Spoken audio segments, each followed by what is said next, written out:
Father, salamat po sa umagang ito. What a joy to be at your church. You as the head of this church, just worshiping and singing to you, to Jesus through the Spirit. I pray, Lord, that you would hide me, you would hide my weaknesses ngayong umaga, Lord. But I pray that they would just see Christ from this passage. I pray, kung sino man yung mga nandito, Lord, that do not know you, I pray that as we go through this text, that they would know you. Salamat, Panginoon. At even yung mga anak, Panginoon, I pray that they would be encouraged and equipped as they listen to your word preach. We pray this in Christ's name. So, ang text po natin ay nasa book ng Deuteronomy.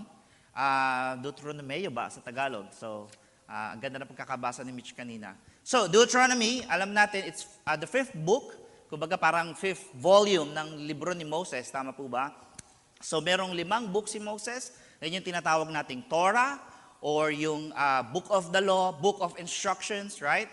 So, ano ba nangyari? Bago natin tignan yung Deuteronomy 30, tignan muna natin ano yung nangyari so far sa history ng mundo. Okay, Genesis, alam natin God created the heavens and the earth.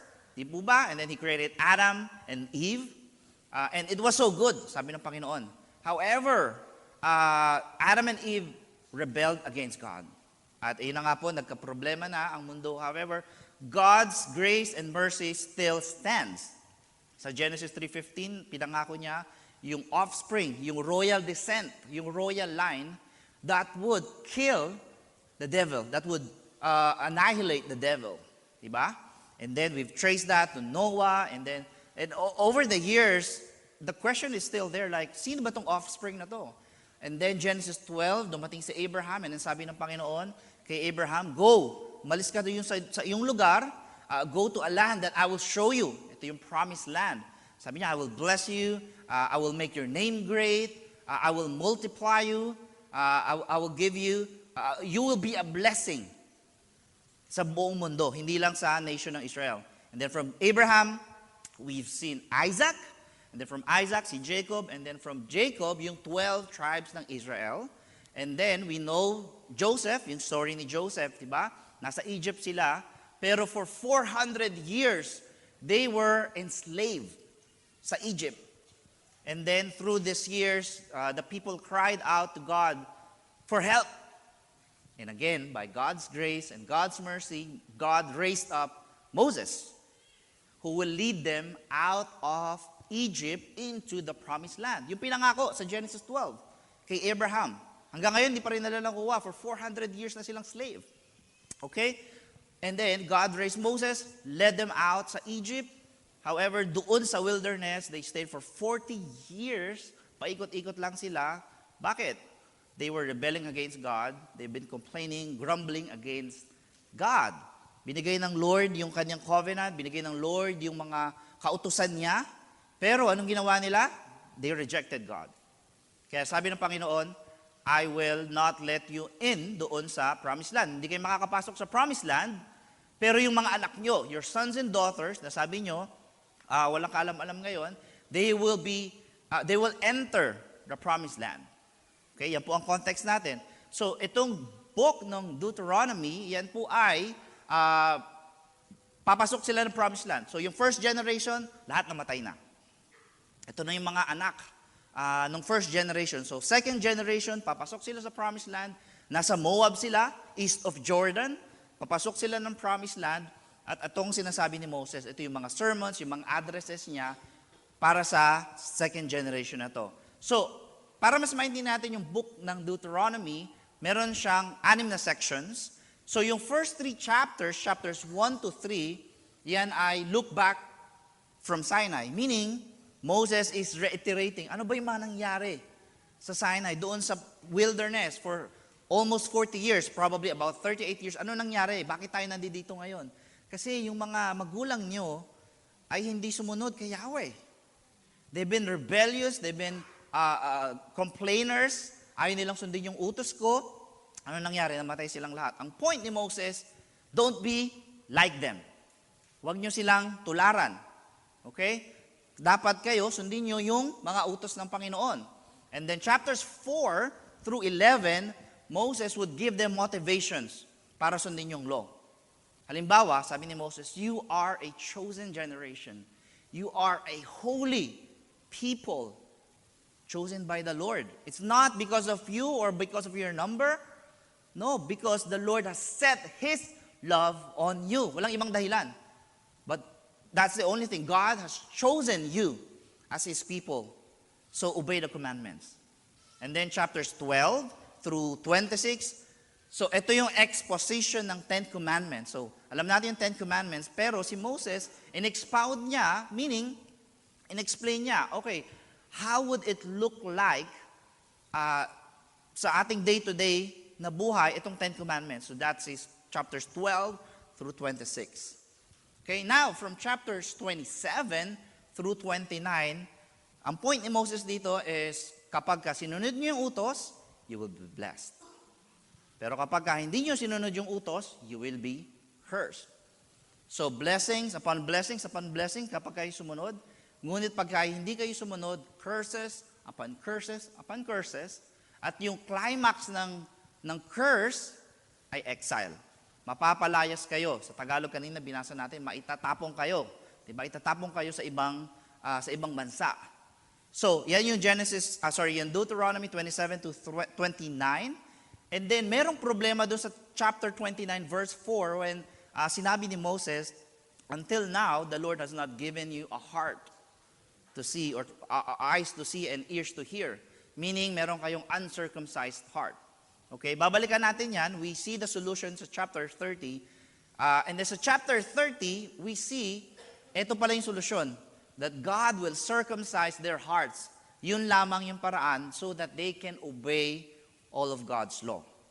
Now, 31 to 34, ito na yung preparations nila. Papasok na sila sa land. At si Moses, kino-commission niya yung people of Israel.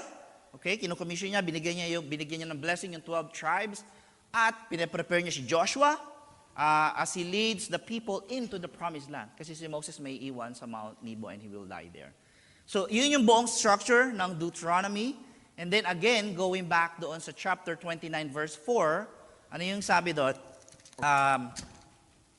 Sabi, but to this day, the Lord has not given you a heart to understand, or eyes to see, or ears to hear. So yun yung problema. Kaya hindi nila masunod yung law. That's why they cannot love God with all their heart, with all their soul, and with all their might. Kasi they have uncircumcised heart. Yan yung context ng chapter 30, and we see the solution to that problem. Ang solution is a circumcised heart. So now let us go to Deuteronomy chapter 30. Tingnan natin yung verse 1. Pero ito muna yung ating yung thesis for today, or yung main point. In Deuteronomy 30, we see that God alone circumcises our heart, enabling us to love Him with all our being and live with Him forever. So, in other words, God circumcises our heart, or God gives us a new heart so that we could love Him and enjoy Him forever. Okay, God alone gives us a new heart so that we could love Him and enjoy Him forever. That's the main point for today. And we're gonna unpack that into 4 points. Okay, yung una nating point, we're gonna see the need for a circumcised heart. Makikita natin yan sa chapter 30, verses 1 through 5. So we're gonna establish, bakit ba natin kailangan itong new heart na to? Or yung circumcised heart. Okay, and then, yung second point natin, tatalon tayo, we'll skip verse 6 for now, tatalon tayo sa verse 17 through 18, makikita natin doon yung curse ng uncircumcised heart. So ano ba mangyayari kapag wala kang new heart or uncircumcised yung puso mo? Makikita natin sa verses 17 through 18. And then balik tayo sa ating third point, the promise of a circumcised heart. Yan po ay nasa chapter 30 verses 6 through 10.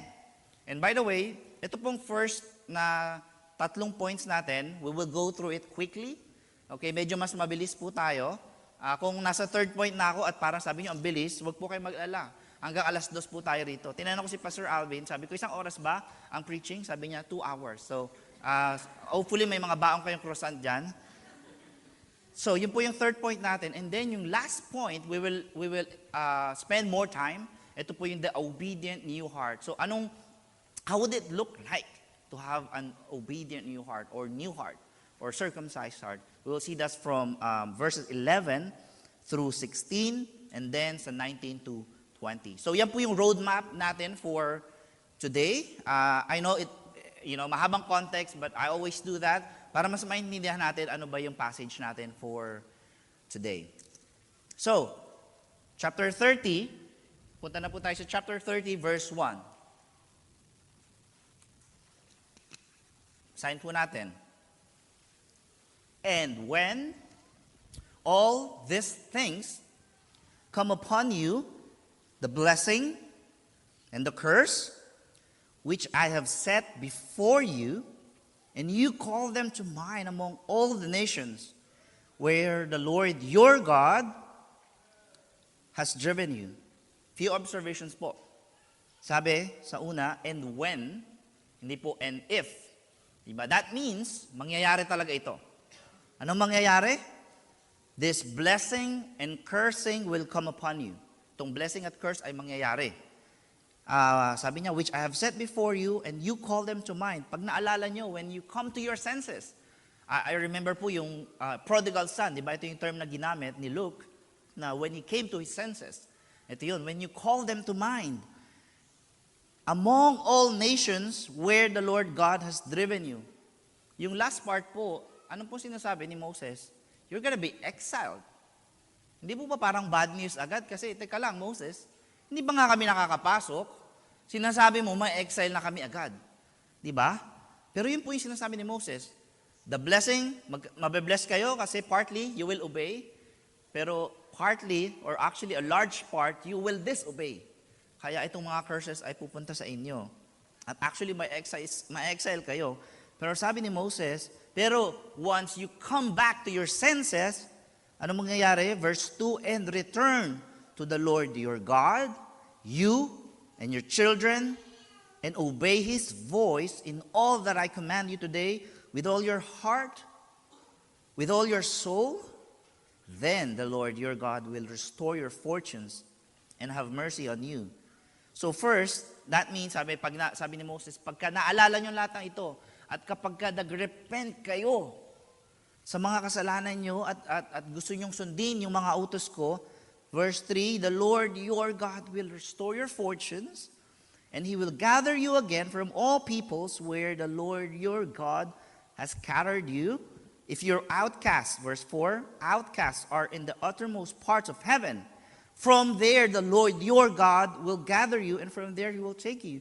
The point is, pagka naalala nyo lahat na ito, and when you repent, when you return to the Lord, when you decide to follow Him, He will restore you from exile. Diba? So, hindi pa nga sila nakapasok, sabi ni Moses, may exile kayo. Pero hindi doon nagtatapos. Kahit nasa exile kayo, God will gather you. Kahit nasaan man kayong sulok ng mundo, God will gather you. God will restore you doon sa promised land, which is the land of Canaan. Verse 5, and the Lord your God will bring you into the land that your fathers possessed, which is Canaan, that you may possess it, and He will make you prosperous and numerous than your father. So, ano yung mga word na binanggit sa verse 5? Land, prosperous, numerous. Very familiar sa language ng covenant with Abraham. Diba? So, God is saying, you're gonna get that, yung pangako kay Abraham. So, the point here sa 5 verses na to is they need a circumcised heart. They need a circumcised heart. Kaya nga sabi ng Panginoon sa chapter 10, Deuteronomy chapter 10, circumcise therefore the foreskins of your heart. Kasi yan lamang ang mag-i-enable sa inyo upang sundin ang utos ng Panginoon. Basahin natin yung chapter 10. I will read it for us. Magsisimula ako sa verse 12. And now, Israel, what does the Lord your God require of you? But to fear the Lord your God, to walk in all His ways, to love Him, to serve the Lord your God with all your heart and with all your soul, and to keep the commandments and statutes of the Lord, which I am commanding you today for your good. Few observations, sabi ng Panginoon, yung commandments ng Panginoon, yung mga utos niya ay para sa ating kabutihan, for our good. Sometimes iniisip natin, ano ba to si Lord? Puro utos. No, it is for our good, always for our good. Verse 14, behold, the Lord your God belong heaven and the heaven of heavens, the earth with all that is in it. Yet, verse 15, yet the Lord set his heart in love on your fathers and chose their offspring after them. You, above all peoples, as are this day. Verse 16, ito na yung sabi niya, circumcise therefore the foreskin of your heart and be no longer stubborn. Ano ibig sabihin ng circumcision? Alam natin kung ano yung circumcision. It's cutting out the flesh, di ba? Yung foreskin. Siguro, nakakita na ba kayo? Ang sinasabi dito ng Panginoon, it's an open heart surgery. Di ba? Nakita na ba kayo ng surgeon na nag-opera, ino-opera yung sarili niya? Di pa siguro, no? Trained pa yun, ha? What more tayo? Baka ako, hawak ko pa lang yung panghiwa, himatayin na ako. So, imposible. Lord, how can I circumcise my heart? Diba? So, ang point, balik tayo sa Deuteronomy 30, ang point is you need a new heart. Bakit? Ano bang mangyayari kapag meron tayong uncircumcised heart? So, ito na yung tatalon tayo sa verses 17 through 18. Ito mangyayari pagka wala tayong new heart. Verse 17, but if your heart turns away, and you will not hear, but are drawn away to worship other gods and serve them, meaning, if your heart turns away, if your heart is divided, if you have a divided heart, or uncircumcised heart, diba ano mangyayari? You will be drawn away to other gods and serve them. And 18, ito yung mangyayari. I declare to you today that you shall surely perish. You shall not live long in the land that you are going over the Jordan to enter and possess. In short, yung mga curses na binanggit sa chapters 27, 28, 29 ay mapapasa inyo. Lahat ng curses na yon. Ano ba yung mga curses na yon? Example, napakarami, napakahaba. Example, chapter 28 verses 58 through 59. If you are not careful to do all the words of this law that are written in this book, that you may fear this glorious and awesome name, the Lord your God, then the Lord will bring on you and on your offspring extraordinary afflictions, severe and lasting, and sicknesses, grievous and lasting. Kaya nga po, yung prosperity gospel will never work. Diba? We always, mga prosperity gospel, they would always claim yung mga blessings sa atin. You will be blessed. Diba? Kaya sabi ni Pastor Alvin kanina, pag nagbigay tayo, hindi pala tayo i-bless, hindi siya babalik ng siksik, liklig, umaapaw. Kasi, you want to make sure you are actually obeying God's law. You are actually loving God with all your heart, with all your soul, with all your might. Diba? In order for you to access those blessings. Pero ang reality, we're not. And kung yun yung reality, anong mangyayari? Curses ang makakamtan natin. That's why it will never work. Okay? So, yun yung curse ng uncircumcised heart. And kanina, we've seen that. Anong magiging ultimate curse niya? Exile. Diba? You will not live long in the land, and you shall surely perish. So now, nakita natin yung need for a circumcised heart. Nakita rin natin yung curse for an uncircumcised heart. So ngayon, gustong-gusto na natin to, di ba? Kasi, teka, kailangan ko pala at ayoko yung curse na yon. Kailangan ko. So, papaano tayo magkakaroon ng new heart? Sabi sa chapter 10, circumcise your heart. Eh, hindi nga natin kayang gawin. Now, ito yung third point natin, which is the promise of new heart, which is makikita natin sa verses 6 through 10. So now ito yung promise ng Panginoon. The promise of a circumcised heart. Verse 6, and the Lord, your God, will circumcise your heart. That's it. Si Lord po ang gagawa, hindi po tayo. We can never circumcise our own heart. It is the Lord who will do it for us. Kaya sabi ng Panginoon, the Lord will circumcise your heart. I will circumcise your heart and the heart of your offspring. At kapag meron tayong circumcised heart, ano po mangyayari? Yung kadugtong, so that you will love the Lord your God with all your heart and with all your soul, that you may live. Yan po ang solusyon. It's never our own works. Minsan ba naisip nyo, gusto ko na sumunod, gusto ko na yung gawin yung sinasabi ni Pastor Alvin, pero bakit lagi ako nag-fail? Bakit hindi ko magawa? Maybe because you still have an uncircumcised heart. Pero God here is promising that He will give us a circumcised heart so that you will love the Lord with all your heart, with all your soul, and with all your might. So that you may live. At ano pa mangyayari? Verse 7, and the Lord your God will put all these curses on your foes and enemies who persecuted you. So yung curses na imbis na sa'yo, mapupunta daw doon sa mga nag-persecute sa mga Israel. Verse 9, the Lord your God will make you, verse 8, and you shall again obey the voice of the Lord and keep all His commandments that I command you today. So magkakaroon tayo ng obedience, ng heartfelt obedience kapag ka nagkaroon ng circumcised heart. Verse 9, the Lord your God will make you abundantly prosperous in all the work of your hands, in the fruit of your womb, and in the fruit of your cattle, and in the fruit of your ground. For the Lord will again take delight in prospering you as He took delight in your fathers. Again, quick observations, yung mga word na ginamit ni Moses dito, prosperous in all the work of your hand, the fruit of your womb, the fruit of your cattle, and the fruit of your ground. Ito po ay similar language ng Genesis 3 after nagkasala si Adam at si Eva. So I'm gonna read Genesis 3, verses 16 through 19. Ito na po yung after nila nagkasala, Genesis 3:15, binigay yung offspring, yung promise ng offspring. Pero ito yung parusa, ito yung curse kay Adam and Eve. To the woman, he said, I will surely multiply your pain in childbearing. In pain you shall bring forth children.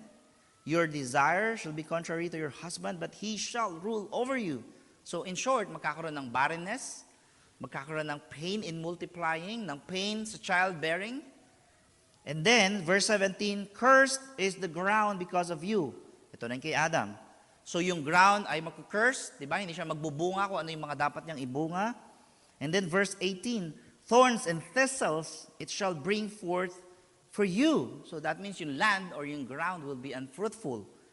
Verse 19, by the sweat of your face you shall eat bread till you return to the ground. That means you will die. So it seems na sa Deuteronomy 30, ang pinapangako ng Panginoon, I will reverse that curse. Okay? Yes, ito yung mga curses, pero sa promised land, itong promised land na to will be like the Garden of Eden. Fruitful land. Fruitful yung offspring nyo. Dadami kayo. So yan yung pangako ng Panginoon para sa mga Israelita. Okay, and by the way, pangako ito para sa Israelita. Diba? Sometimes we take all of this, ito especially word na prosperous. Verse 10, when you obey the voice of the Lord your God to keep His commandments and His statutes that are written in this book of the law, when you turn to the Lord your God with all your heart and with all your soul. In short, repent and obey God's word. So, yan po yung tatlo nating points. So, we've seen yung need ng circumcised heart. We've seen yung curse ng uncircumcised heart and yung promise ng circumcised heart. So, ano po mangyayari when we have this new heart? So, yan po makikita natin sa fourth point natin. And from this, I will not just stop sa Deuteronomy 30. We're gonna explore yung mga ibang passages po ng Scripture as we go through, ano ba itsura nitong new heart na to pagtawid ng New Testament. Okay? Yan po gagawin natin. So, fourth point, the obedient new heart. Verse 11 through 14. For this commandment that I command you today is not too hard for you, neither is it far off. It is not in heaven that you should say, who will ascend to heaven for us and bring it to us that we may hear it and do it. In short, as sinasabi ni Moses, hindi ito mahirap sa inyo. Hindi mahirap ang mga utos na ito. It's not a burden, sabi nga ni John. Verse 12, sabi niya, it is not in heaven. Ano ang heaven? You know, that's a place where God's presence dwell. Diba? We know that. Sabi niya, it's not in heaven that you should say, who will ascend to heaven. Meaning, sinong aakyat sa presensya ng Panginoon para kunin yung salita niya, yung utos niya at ibigay sa atin. Ang point ni Moses dito, sa context ng Israel, nasaan ang presence ng Panginoon? Mount Sinai. Right? In a sense where the presence of God dwells, yung heaven. Diba? Not the heavens of heaven or third heaven, but dito sa context ni Moses, Mount Sinai, doon nagdidwell ang presensya ng Panginoon. At ang sinasabi ni Moses, hindi nyo pwedeng sabihin sinong aakyat doon, kasi umakyat ako doon. Sa Mount Sinai. Ako mismo, I went up to Mount Sinai, received God's word, at ibinigay ko yun sa inyo. So, hindi nyo pwedeng sabihin, ang hirap naman at hindi ko alam yung utos ng Panginoon. Kasi Moses himself brought God's word to them. Now, okay, verse 13. Neither is it beyond the sea that you should say, who will go over the sea for us and bring it to us that we may hear it and do it. Ano yung over the sea? Ano yung across the sea? Egypt. Sino yung galing ng Egypt? Sila mismo. Diba? Si Moses, sabi ni Moses, hindi nyo pwedeng sabihin niya kasi galing na tayo ng Egypt, we crossed the sea, at nandito na sa inyo yung God's word. Kaya sa verse 14, sabi niya, but the word is very near you. It is in your mouth and in your heart so that you can do it. In short, wala kayong excuse. You know God's word. I brought it up. I went to the presence of God, Mount Sinai. I received God's word. I brought it to you. We went from Egypt. Nag-cross tayo over the Red Sea. Binigay ko sa inyo yung word. Wala kayong excuse. You know God's word. Kaya nga sabi niya sa verse 15, see, I have set before you today life and good, death and evil. If you obey the commandments of the Lord your God that I command you today by loving the Lord your God, by walking in his ways and by keeping his commandments and his statutes and rules, then you shall live and multiply, and the Lord your God will bless you in the land that you are entering to take possession of it. In short, I am setting before you God's word. What is God's word? Life and good. Yung other side ng God's word, it could be death and evil. Why? Not by the God's word himself. But if you reject God's word, anong mangyayari? Death and evil. If you receive God's word, life and good. Kaya nga, pagdating ng talo na tayo, verse 19, sabi ni Moses, ito na yung high point ng sermon niya. Ito na yung climax ng sermon niya. Pero hindi pa ito yung climax ng sermon ko, ha? Ito yung climax ng sermon ni Moses. Verse 19, I call heaven and earth to witness against you today that I have set before you life and death, blessing and curse. Therefore, choose life. People of Israel, choose life, that you and your offspring may live loving the Lord your God, obeying his voice, and holding fast to him for what? He is your life. Kanina nakita natin yung commandments na to ay for our own good. And ngayon, Moses is saying, God is your life. He himself is your life. He himself is your length of days, that you may dwell in the land that the Lord swore to your fathers, to Abraham, to Isaac, and to Jacob to give to them. So again, going back doon sa promise kay Abraham. Kaya we always need to know yung Bible natin, yung whole ng Pentateuch, because yung Deuteronomy would always go back there.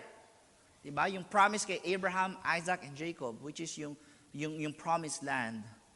So Moses is saying, choose life. And just for quick application, Crossroads Church, Dubai, choose life.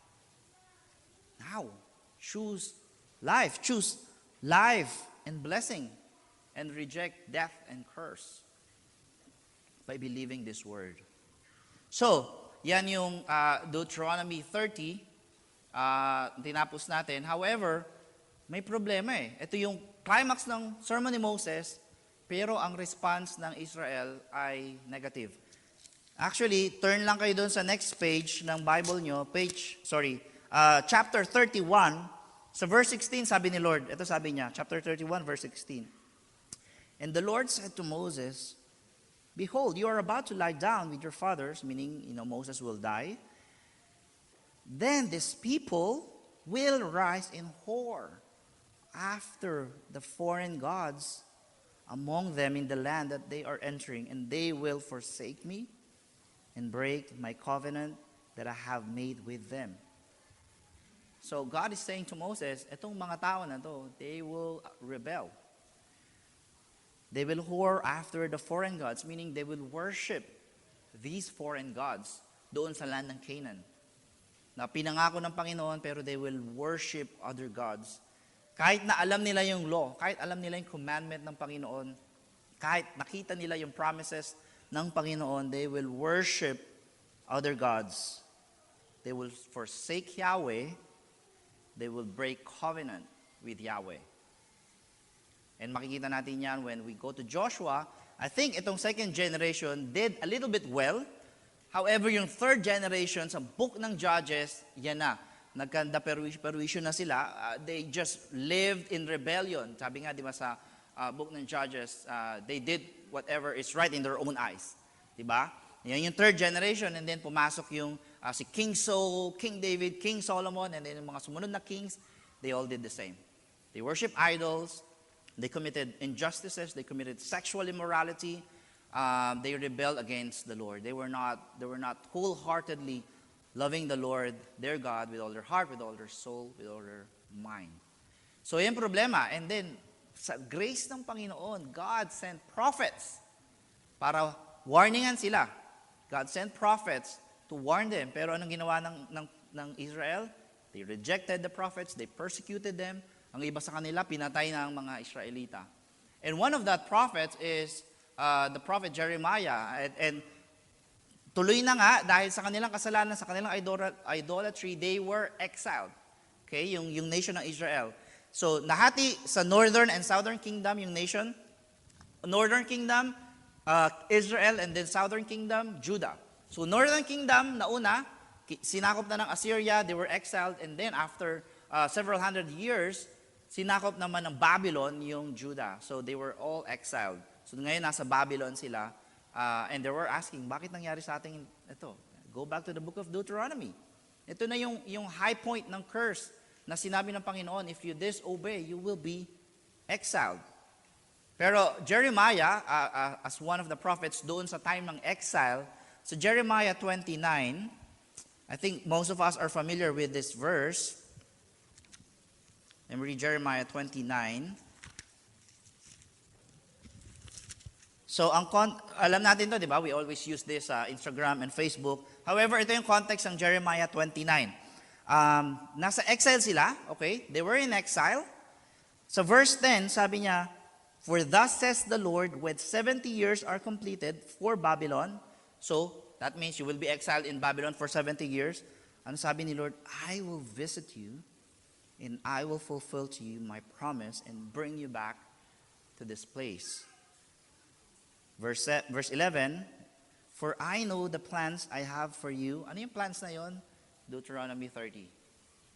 I know my plans that I have for you, declares the Lord, plans for welfare and not for evil, to give you a future and a hope.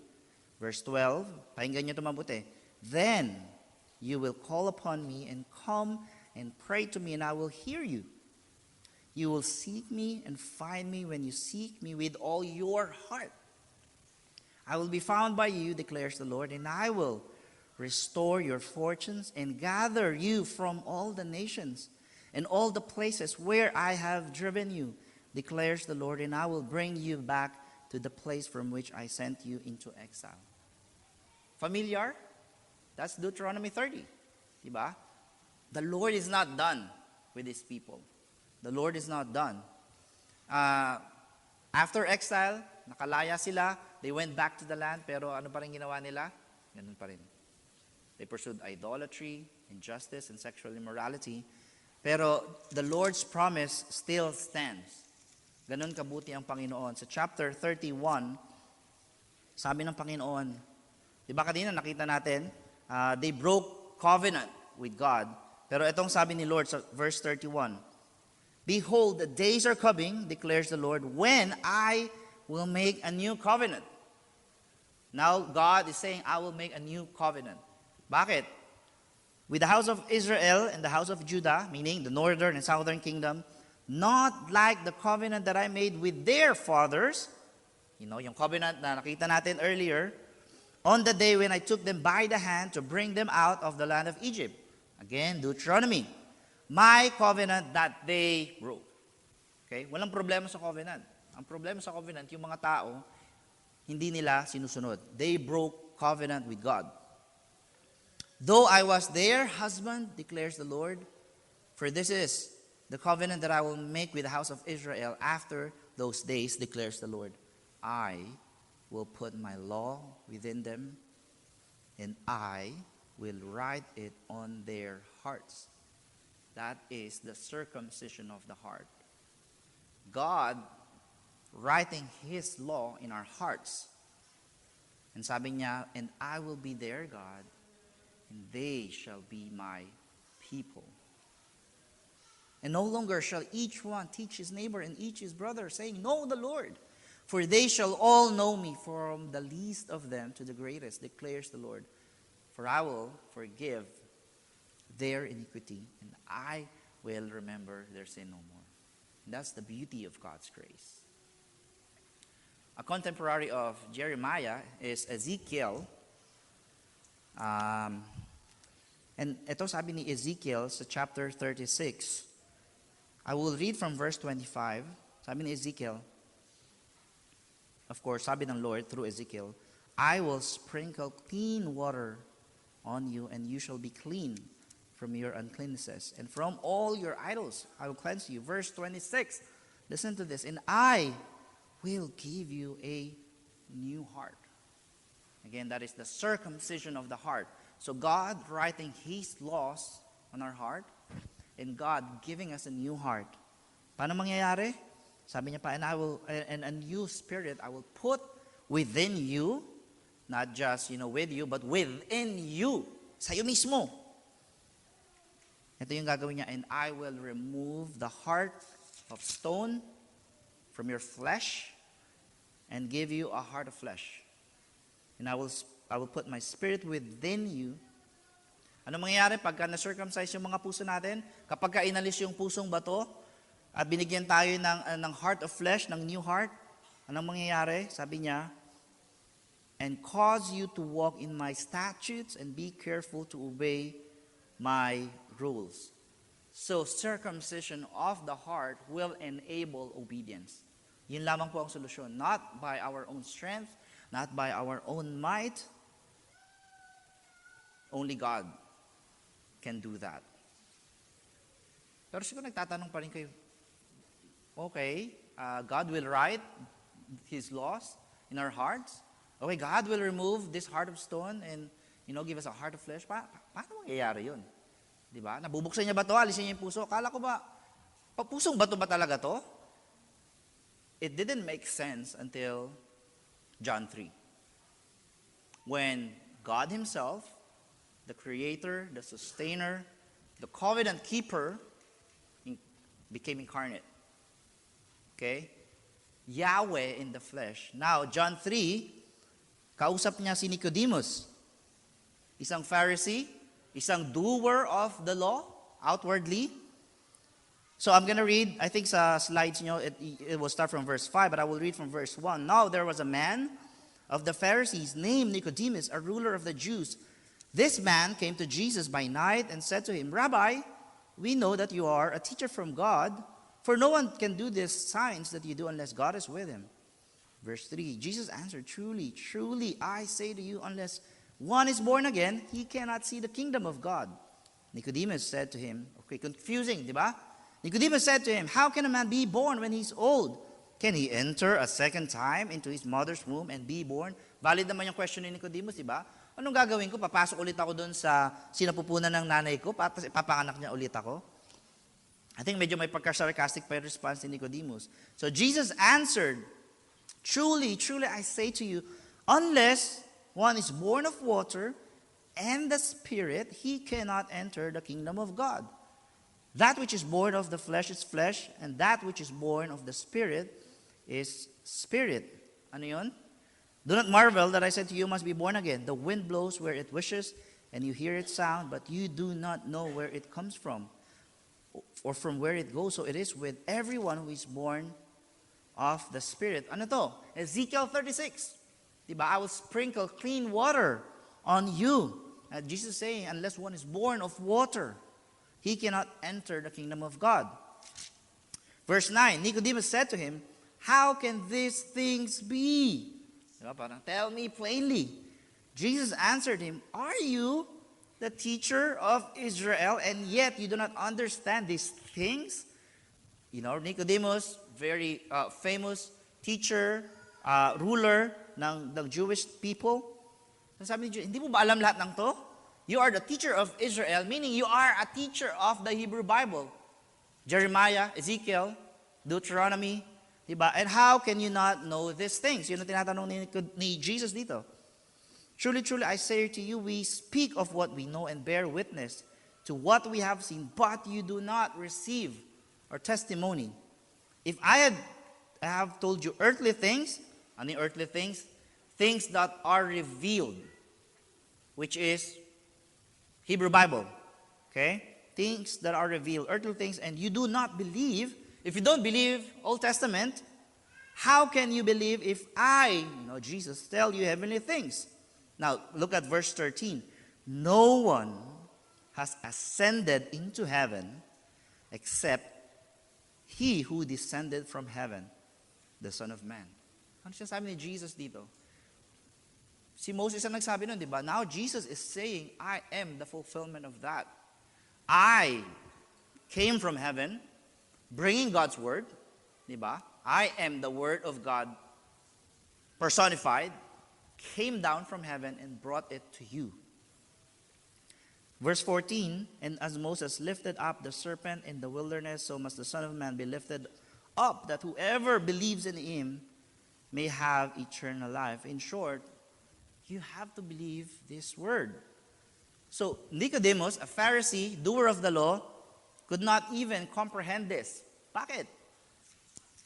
Yung kanyang puso ay uncircumcised. So it's not about yung kanyang external works, kundi yung kanyang puso. Ito rin yung mga kausap ni Stephen sa Acts chapter 7 verses 51.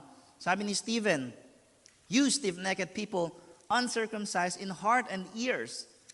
Anong ginagawa natin kapag meron tayong uncircumcised heart? We resist the Holy Spirit. Yun ang sabi niya. And they killed those who announced beforehand the coming of the righteous one.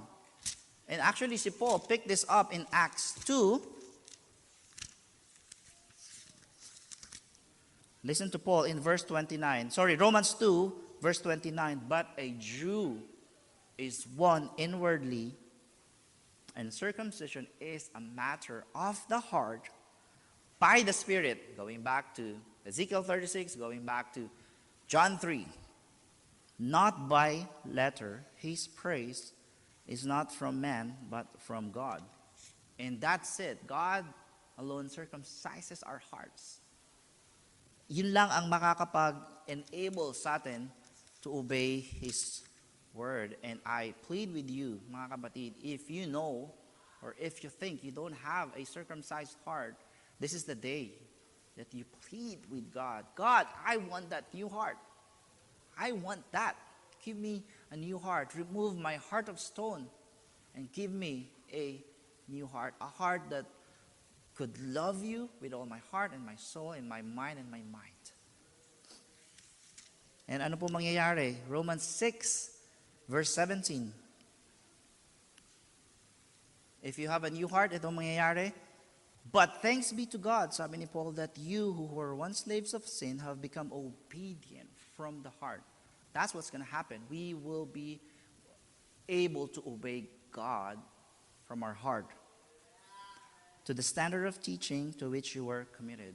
Yes, Christians sin. I'm not saying we're not, we're excused from sin. Yes, we sin. Nagkakasala ang mga Kristiyano.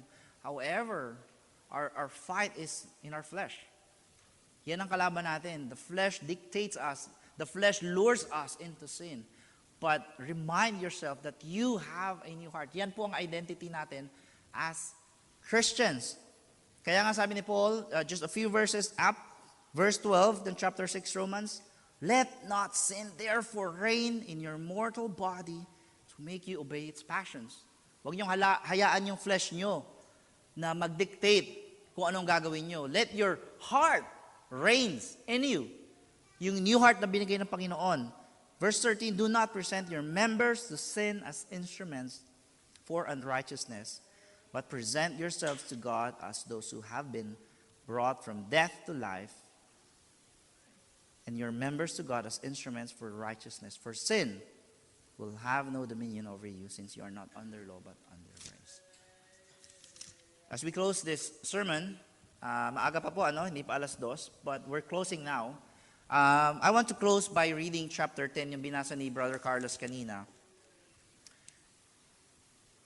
So, for verse 4, chapter 10 of Romans, for Christ, I think nag-start ako sa verse 1. Oh no, wala pala dyan. For Christ is the end of the law for righteousness to everyone who believes. And then ito yung kinote ni Paul, yung Deuteronomy 30. For Moses writes about the righteousness that is based on the law, that the person who does the commandments shall live by them. But the righteousness based on faith says, do not say in your heart, who will ascend to heaven? That is to bring Christ down. Meaning, Christ Himself incarnate para ibigay yung kanyang word. Hindi na si Moses, hindi na through Moses, but God Himself brought God's word to us. Verse 7, or who will descend into the abyss? That is to bring Christ up from the dead. Christ was raised. Yes, He died, bearing the penalty of our sin and shame, pero He was raised from the grave. But what does it say? Verse 8, the word is near you, in your mouth and in your heart. That is the word of faith that we proclaim. Because, here's the solution, if we confess with your mouth that Jesus is Lord and believe in your heart that God raised Him from the dead, you will be saved. Yun lamang po, believe that Jesus is the Christ from your heart, and you will be saved. For with the heart one believes and is justified, and with the mouth one confesses and is saved. For the scripture says, everyone who believes in Him will not be put to shame, for there's no distinction between Jew and Greeks. So, Paul is now saying, hindi lang ito para sa mga Israelita. Now, kasama tayo sa pangako ng Panginoon na ito. For the same Lord is Lord of all, bestowing His riches in all who call on Him. For everyone who calls on the name of the Lord will be saved. Let's pray.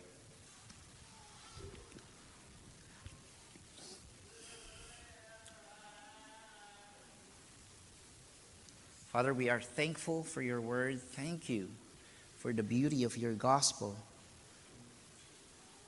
God, your word is alive and is active, piercing the division of our soul, in our mind, in our hearts, even in our joints, our bones and marrows.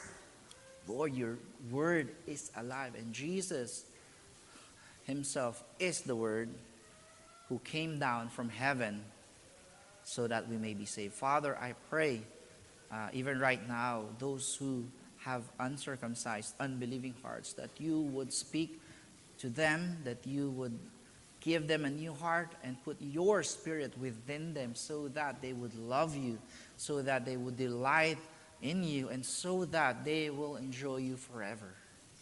Please, I plead with you, Lord, save souls this morning. And for those who have a new heart, believing heart, Father, I pray that through your word they would be encouraged, they would be equipped, they would have this burning passion even more to serve your church and to serve you and to spread this gospel of good news, Lord. Father, I pray that you continue to bless Crossroads Church Dubai, Lord. Bless the elders, Pastor Alvin and all the elders and the members. I pray that they would continue to be united and that they would be reminded that they have a new heart and that they can fight sin, that they can kill sin through this new heart, through the power of the Spirit. We pray this in Jesus' name. Amen.